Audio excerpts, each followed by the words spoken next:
ডাক্তারও ঠিক হয়ে যাবে তো, মানে ভয়ের কিছু নেই তো? আস্তে আস্তে আস্তে কি করছো? না না, আপাতত ভয়ের কিছু নেই। আমি ড্রেসিং করে দিয়েছি, ব্লিডিংটাও বন্ধ হয়ে গেছে। তবে ওনার বিশ্রাম দরকার। বিশ্রাম বলতে পুরোপুরি বেড রেস্ট, না হলে ব্লাড লস থেকে যে দুর্বলতাটা ওনার হয়েছে সেটা কিন্তু কাটবে না। আপনি চিন্তা করবেন না ডক্টর, আমি ওকে কোনো কাজ করতে দেবো না, বিছানা থেকে উঠতে দেবো না আমি। বেশ, তাহলে আজ থেকেই এই ওষুধগুলো চালু করে দেবেন, কেমন? ঠিক আছে, আমি একটু সব নিয়ে আসছি। আমিও তাহলে বেরোলাম। হ্যাঁ, থ্যাংক ইউ ডক্টর। সমুদ্র আসুন। তেজ, আমি একদম ঠিক আছি, শুধু শুধু চিন্তা করছো, আমার কিচ্ছু হয়নি। হ্যাঁ হ্যাঁ, একদম ঠিক আছো। মাথায় চোট, ডাক্তার বলছে বেড রেস্ট, এদিকে ওনার কিচ্ছু হয়নি। তেজ, কেন বুঝতে পারছো না? এভাবে রেস্ট নিলে চলবে না। আমাকে রেশমির কাছে যেতে হবে, একটু বোঝার চেষ্টা করো। কোথাও যাবে না, তুমি চুপচাপ শুয়ে থাকো তো এখানে। মাম্মাম মাম্মাম মাম্মাম, তোমাকে কে কষ্ট দিয়েছে? আসলে কিছু দুষ্টু লোক মাম্মামের সাথে ফাইট করতে এসেছিল, কিন্তু শেষমেশ ওরা ভয় পেয়ে পালিয়ে গেছে। দাঁড়াও না, আমি একবার ওদের পাই, ওদের খুব করে বকে দেবো, আর তোমার ব্যথা জায়গা শার্ট শার্ট করে দেবো, দেখবে সব ঠিক হয়ে যাবে। এই তো আমার মাম্মাম আমাকে আদর করে দিয়েছে, এবার সব ব্যথা কমে যাবে। কিন্তু এবার থেকে তোমাকে লক্ষ্মী মেয়ে হয়ে থাকতে হবে মাম্মাম। তুমি রাতের বেলা বাবার কথা না শুনে একা একা বাইরে গেছো, দেখেছো তো কেমন দুষ্ট লোকেরা ধরেছে। এবার তুমি প্রমিস করো যে একা একা আর কোথাও যাবে না। পাক্কা প্রমিস।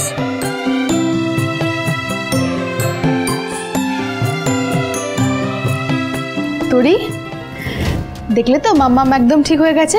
এবার তুমি এখান থেকে যাও তো। তোরি, দেখি দেখি দেখি দেখি, অনেকক্ষণ খেলাধুলা হয়নি, এবার একটু খেলাধুলা করতে হবে। যাও যাও যাও যাও যাও যাও। দিদি, এবার সত্যি করে বল তো এসব হলো কি করে? আর তোদের ওপর এভাবে অ্যাটাক কে করলো? এটা আমি বলছি। আশুতোষ বাবু, আপনি জানলেন কি করে আমরা ওখানে ছিলাম? জানতাম না, আমাদের কাছে আসলে একটা উইমেন ট্রাফিকিং এর লিড ছিল। একটা কলেজের মেয়েকে ওখানে লাস্ট দেখা যায়, ওকে বাইকে করে তুলে নিয়ে যেতে দেখা যায় শেষবার। তো এই নাম্বারটাকে ট্র্যাক করে আমরা ফলো করতে গিয়ে ওখানে পৌঁছি। কি উইমেন ট্রাফিকিং? হ্যাঁ, আর আমি শিওর এই বাইকটা উইমেন ট্রাফিকিং এর চক্করের সাথে যুক্ত। ওই লোকগুলোই অ্যাটাক করেছে। কিন্তু কেন? না, ওদের সাথে আমাদের কি শত্রুতা থাকতে পারে? হঠাৎ করে ওরা আমাদের উপর এভাবে অ্যাটাক করলো? ওরা ওই মিস্টার ঘোষালের পোশাক গুন্ডা না? না না না, সেখানে তো একটা ডাউট হয়ে যাচ্ছে। মিস্টার ঘোষাল তো অনেক দিন পরে কলকাতায় ফিরেছেন, বাইরে থেকে একটা গুন্ডার গ্যাংকে চালানো, কন্ট্রোল করা, ইটস নট পসিবল। তেজ, ওই রণজয়ের ফ্ল্যাটের বাইরে মানে নিচের দিকে আমি কতগুলো গুন্ডাকে দেখেছি। আমি জানি না, আমার মন বলছে ওরাই আমাদের ফলো করে আমাদের উপর অ্যাটাকটা করেছে। ওদের মুখে না কাপড় বাঁধা ছিল, সেজন্য ওদের মুখটা ঠিকঠাক দেখতেও পাইনি আমি। তার মানে কি কোনোভাবে এই উইমেন ট্রাফিকিং এর লোকগুলোর সাথে বাপ্পাদিত্য ঘোষালের যোগ আছে?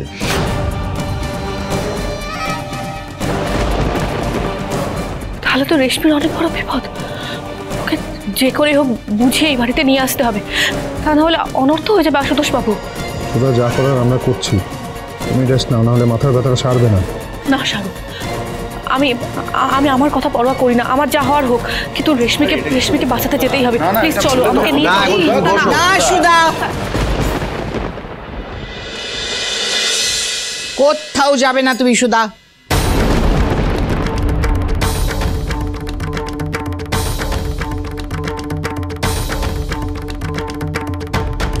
রেশমি দিদি যখন এত বড় বুক করে আমাদের ত্যাগ দিয়েছে, তখন আমরাও তার সঙ্গে আর কোনো রকম সম্পর্ক রাখবো না।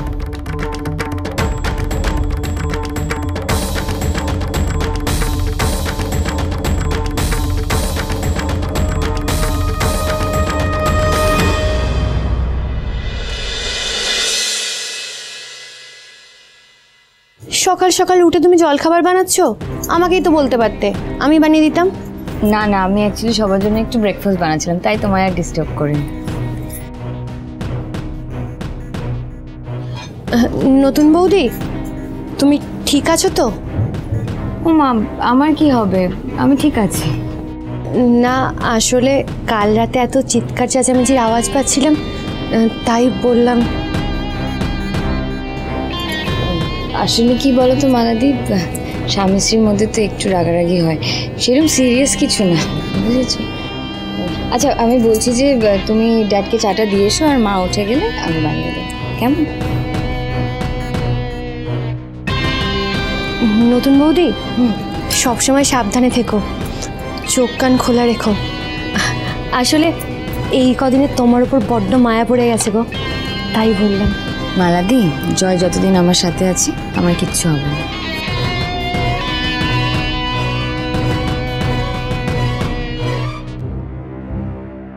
কি হলো, কিছু বলবে? হ্যাঁ বলছিলাম, কাউকে চোখ বন্ধ করে ভরসা করা ভালো না, সবসময় সাবধানে থাকা উচিত। আসলে কি বলতো, সবচেয়ে কাছের মানুষগুলোই সব থেকে বড় আঘাত দিয়ে চলে যায়। মালাদি হঠাৎ এই কথাটা কেন বলে গেল? একটুর জন্যে ড্যাড, জাস্ট একটুর জন্যে কাল ওই সুধাময়ী আর তেজ বেঁচে গেল। ড্যাড ড্যাড আমি আমাদের লোককে বলেছিলাম ওদের মেরে মেরে আধমরা করে দিতে, কিন্তু ঠিক সময় মতন ওই আশুতোষ তিওয়ারি ওই স্পটে পৌঁছে গেল। না রণ, প্রবলেমটা শুধু এইটুকুনই নয় রণ, আমাদের ওই আশুতোষ তিওয়ারির আমাদের ব্যবসার দিকে নজর পড়েছে, তাই যত তাড়াতাড়ি সম্ভব আমাদের এখান থেকে সরে পড়তে হবে, যত তাড়াতাড়ি সম্ভব রেশমিকে বসের হাতে তুলে দিতে হবে।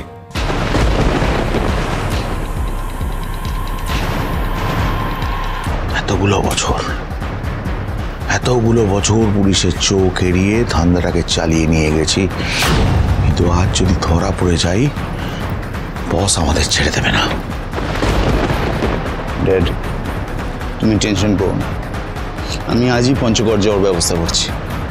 গুড, শোনো ইমিডিয়েটলি সেই ব্যবস্থাটা করো।